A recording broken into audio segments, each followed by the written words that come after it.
Hello, Cancer. It's Maggie, the Irish Gypsy, bringing you your January 2025 mid-month general reading. We're looking at the second half of January 2025. I hope everyone's doing well. Thanks so much for taking the time to be here. So, water sign of Cancer, Sun, Moon, Rising, Venus. This is for you, cross-watchers. If you're cross-watching for Cancerian, this video is relevant for you as well. It's a general reading, might resonate a little differently for everyone. Take what works for you, leave the rest. If you know any of your other signs, Sun, Moon, Rising, Venus, it's helpful to watch those videos as well for some additional perspective. If something really hits home, if it really resonates with you and you'd like to explore it and take a deeper look and reach out for a personal reading with me for yourself or as a gift for someone else, or you just like the reading style, you can email me at maggie1maguire@gmail.com. You can see that contact information by clicking the description of this video, clicking that word more. You'll see that there along with my PayPal me link for those of you who care to donate, excuse me, in support of my channel. My gratitude always to those of you who do. So I would love to hear from you, and I can usually get back to you pretty quickly, the same day or within 24 hours. I do offer a lot of different reading choices that cover all areas of life, different types, lengths, costs, styles, spreads, something in there for everyone. The 6 and 12-month overviews are still quite popular right now. All different areas and aspects of life for the next 6 or 12 months. A lot of people like to do that as we're ending one year and beginning a new year to get a look ahead. So something to think about as well. I'm quite focused and diligent on the timely scheduling of personal readings because this is what I do full time. So if you're interested, email me. Okay, just got froggy there. All right, Cancer. Let's see what the second half of January 2025 looks like for you. We begin with the Queen of Coins or Pentacles, the Queen of Earth, Taurus, Virgo, Capricorn energy here. Sun, Moon, Rising, Venus, showing up as a queen, but in a general reading could be a king as well, male or female. Resourceful, capable, practical, sometimes a bit materialistic and stubborn. This could be somebody who's somehow significant or relevant to you during this time period. Could also be your energy very focused on material security and stability. Being capable, practical, and resourceful in that sense with the Three of Coins. So this is actually likely for many of you, at least a specific person, not you, somebody else. Because the Three of Coins is a card about teamwork, partnership, compromise, negotiation, and collaboration, getting everybody on the same page towards a certain common goal or common cause. Next, we have the Nine of Swords, but we have, this is a lot too much. It's not necessary, this level of, excuse me, this level of stress and anxiety and worry and fear, and it's typically about not being able to see what the outcome of something might be, thinking about it too much with the worst possible negative outcome every time, right? Well, what if this happened? What if that happened? What if the other thing happened? Building it up in your head till it's this huge, horrible, bad thing, but it hasn't even played out yet. With the Nine of Coins, which is independence, self-sufficiency, self-empowerment. It is somebody who's worked long and hard to get to a place where they're now enjoying the fruits of their labors. It may be, if this is some kind of financial or material issue, somebody wants to go into partnership with you, or somebody wants to borrow money, or, something like that. You may be worried about, maybe losing or risking everything you've worked so hard to have.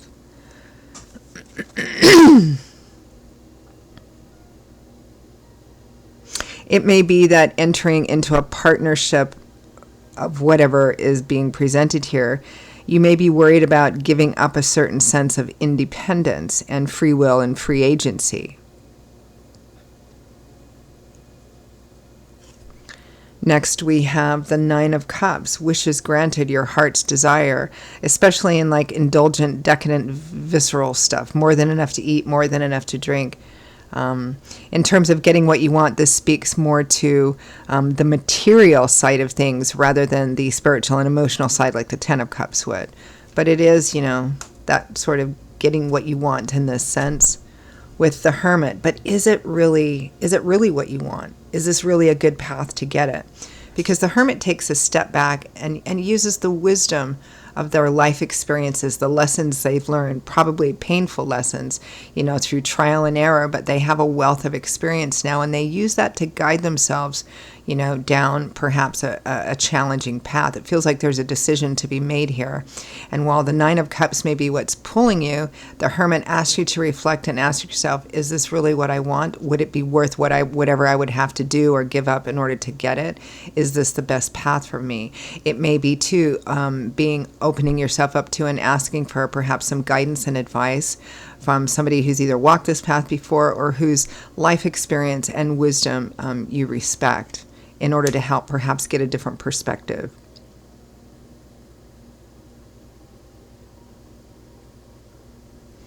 From the bottom of the deck, the overall energy and focus is the Five of Wands. So conflict within yourself, maybe conflict with another person or other people, competitive energy.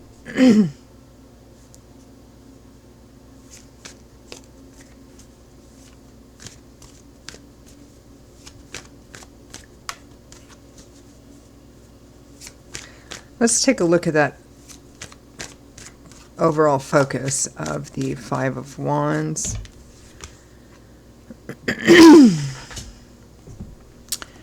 Three of, you know what?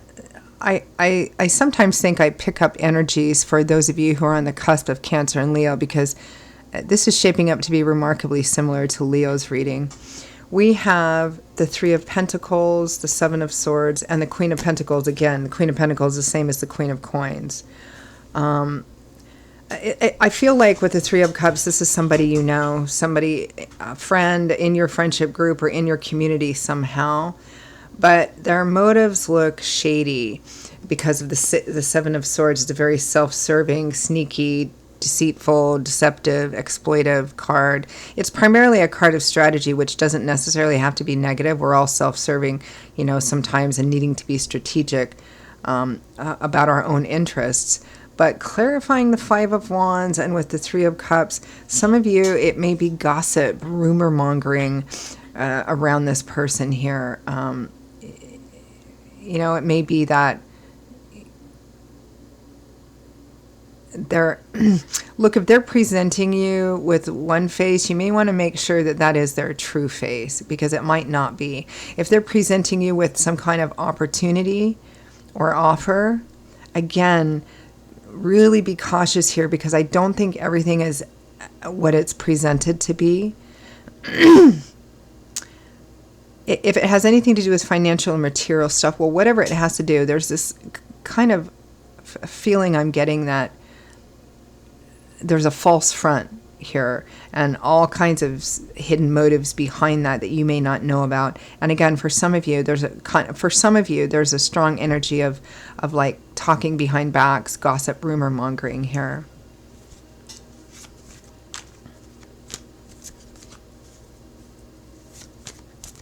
Tell me about the Queen of Coins, Three of Cups.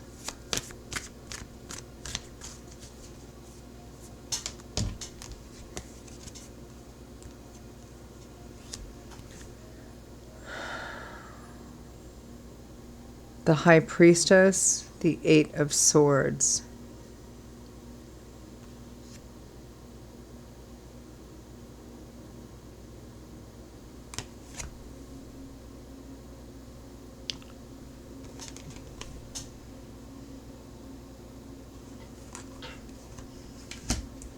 Let me take a look at that Eight of Swords really quickly.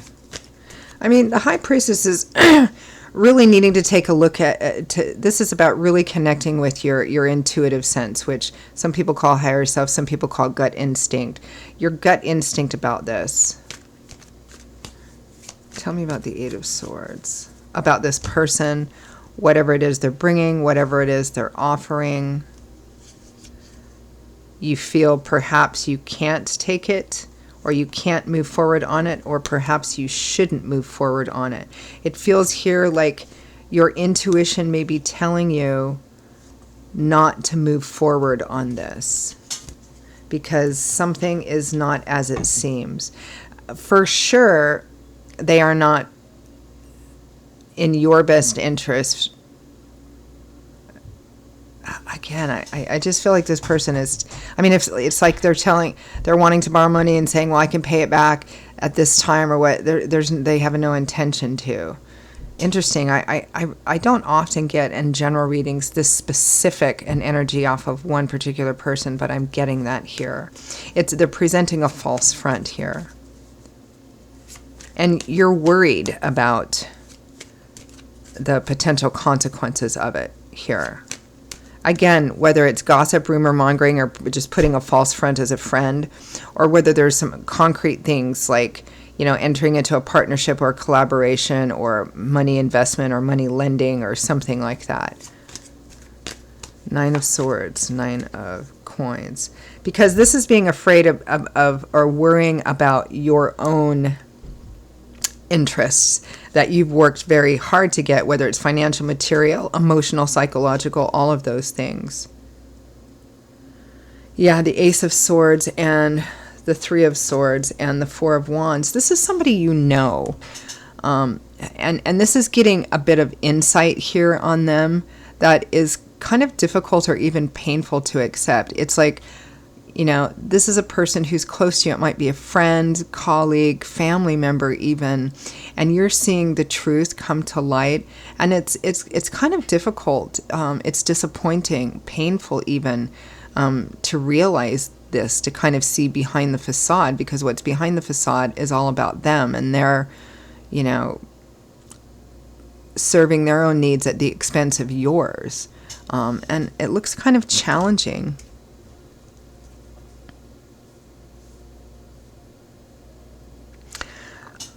For the rest of you, it's kind of like an offer or an opportunity being presented here, and on its surface, it looks like this 9 of Cups, like everything,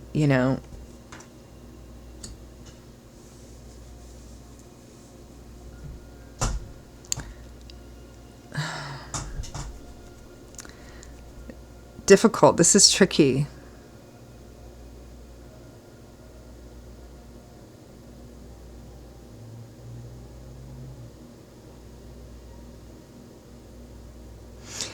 Nine of Cups and the Hermit here, again, similar to Leo's reading.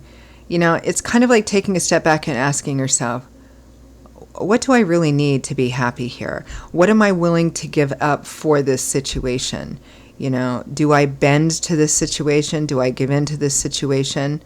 It might be for some of you, like maybe a close friend or family member is coming to you and saying, I need help. I want you to do this for me. And then in return, I'm going to do this. And you see it for what it is. But you wonder, should I just go ahead and do it? Because if I don't, the cost is going to be like all this conflict or something. It feels like a bit of a moral and ethical dilemma for some of you. And also feels quite risky, like not all is as it seems somehow.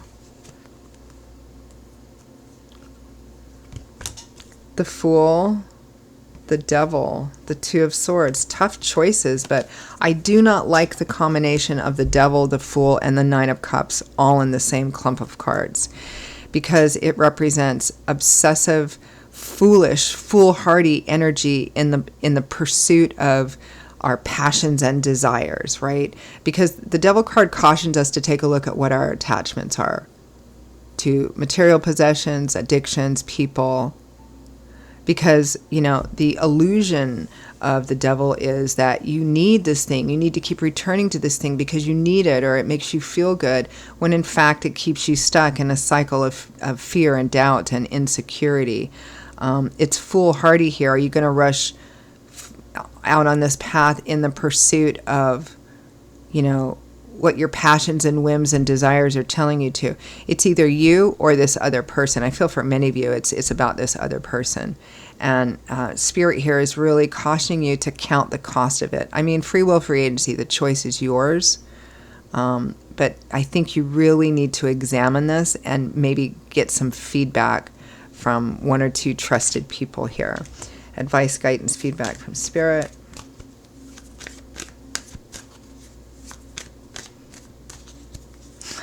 It's crazy how similar this is to Leo's.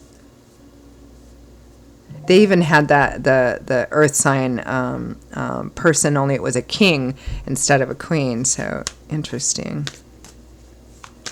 Advice, guidance.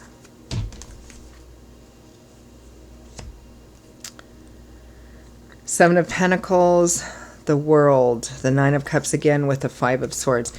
This combination in and of itself, the Nine of Cups and the Five of Swords. I mean, the Five of Swords is winning at all cost. You know, focusing on what you want, no matter what the cost is, no matter what the cost is to in your personal life, to relationships, anything in the pursuit of, you know, what you want or what somebody else's want or somebody else wants. The Seven of Pentacles in the World says, you know, to take a deep look at what you have invested, whether it's money, emotions, etc., what you have to gain, what you have to lose, because this would, moving forward with this, it represents the end of a cycle or a chapter or set of chapters in your life that have been significant in order to move forward or away, right? Like it feels like pursuing what you, whoever is pursuing what they want, it's going to end up coming at a cost. And if it's that other person coming to you and it's their pursuit, then it's going to end up costing you as well. And of course, the same vice versa. So really consider, I mean, the only, I'll say what I said in Leo's reading, which is the only person that can count the cost of their choices is the person themselves. But what you need to do is ask yourself, what are all the best possible outcomes of this? And what are all the worst possible outcomes of this? And whatever path you choose it in acceptance that that might be your truth, right? So that afterwards you can't say, well, I didn't know, or I wasn't thinking clearly enough. So think clearly enough now and here. All right, I'm going to leave it there. Cancer, those are your messages for the second half of January 2025.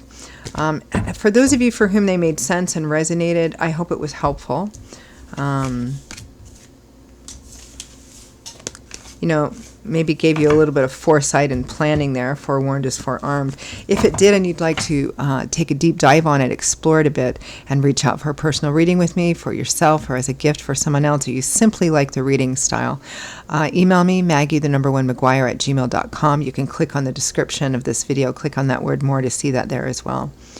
I will see you all in a couple of weeks for the next set of readings. Until then, stay well, be safe, and be blessed as we continue to move through the first month of this new year. I hope to see you back here again quite soon. I hope to hear from some of you as well. Take care. Bye-bye.